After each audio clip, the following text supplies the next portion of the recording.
नमस्कार दोस्तों, आज की वीडियो में हम बात करेंगे रमन चारपक फेलोशिप के बारे में, जिसको इन शॉर्ट RCF भी कहा जाता है।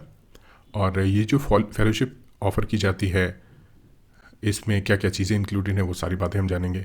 और अगर आप नए हैं चैनल में तो प्लीज़ चैनल को सब्सक्राइब ज़रूर करें, ताकि ये इन्फॉर्मेशन, इसी तरह की इन्फॉर्मेशन आप कभी मिस ना करें। तो ये जो फेलोशिप है ये दी जाती है Indo French centre for promotion of advanced research के द्वारा, विच इज़ IFCPAR, जिसमें department of science and technology involve है और फ्रेंच गवर्नमेंट जो है उनका साइंस डिपार्टमेंट इन्वॉल्व है, राइट।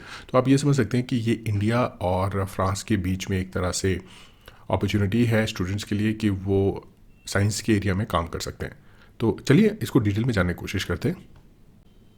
रमन चारपक फेलोशिप, जो फेलोशिप प्रोवाइड की जाती है स्टूडेंट्स के लिए, वो फेलोशिप है to honour two important Nobel laureates in physics. One is our own Professor C.V. Raman, and the second one is Professor Georges Charpak. That is why this fellowship जो है इसको नाम दिया गया है रमन चारपक फेलोशिप।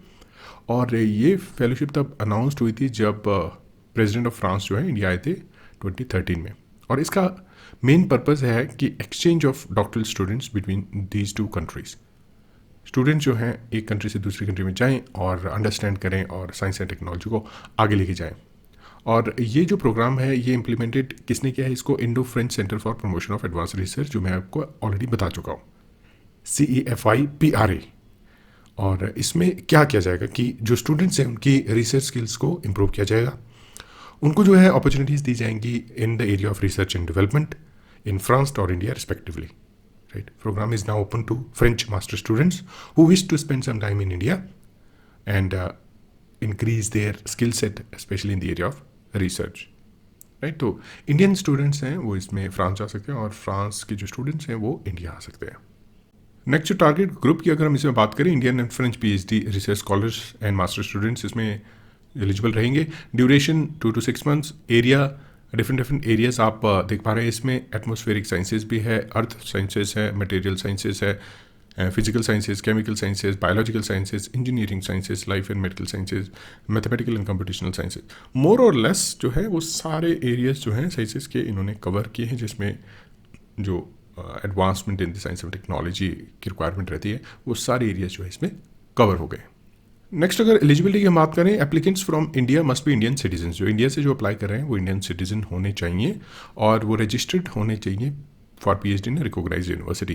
यानी PhD students होने चाहिए वो registered PhD students in any recognised university और रिसर्च इंस्टीट्यूट्स इन इंडिया, तो आप एलिजिबल हो जाते हैं इस पर्टिकुलर फेलोशिप के लिए।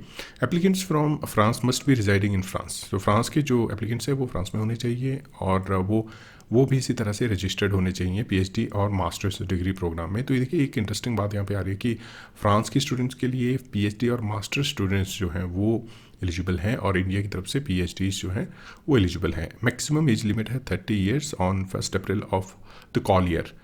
आपकी जो है एज 30 से कम होनी चाहिए। Students one supported by this particular agency who have a permanent position in institutions are not eligible in this case।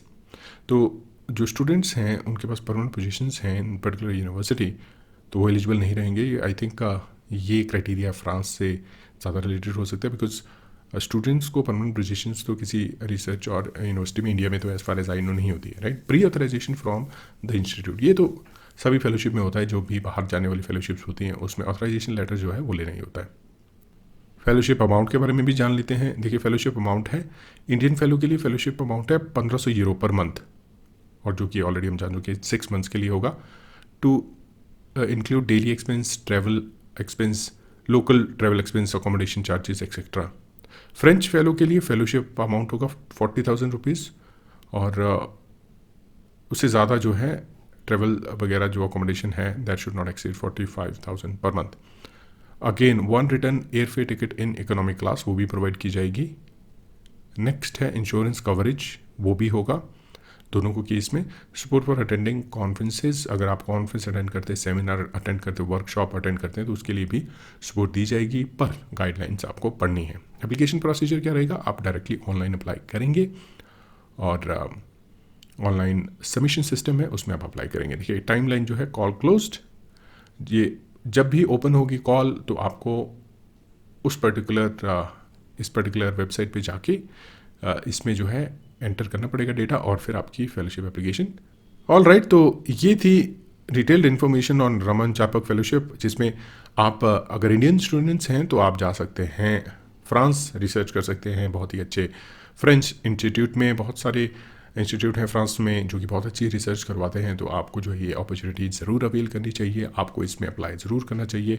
और अगर आपकी एप्लीकेशन स्ट्रॉन्ग है तो बहुत चांसेस हैं कि आपको इसमें फेलोशिप अवेल करने का मौका मिलेगा और आप बाहर जा सकते हैं, फ्रांस में जा सकते हैं और फ्रांस की रिसर्च को आप समझ सकते हैं और आपके लिए बहुत सारी अपॉर्चुनिटीज़ आगे ओपन हो जाएंगी।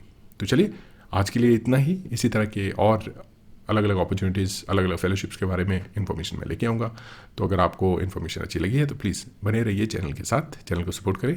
आपकी सपोर्ट की बहुत ज़रूरत है, जितना आप सपोर्ट करते हैं उतनी मोटिवेशन हमें मिलती है और ज़्यादा से ज़्यादा कॉन्टेंट हम क्रिएट कर पाते हैं। तो चलिए अभी के लिए इतना ही, मिलेंगे अगले वीडियो में।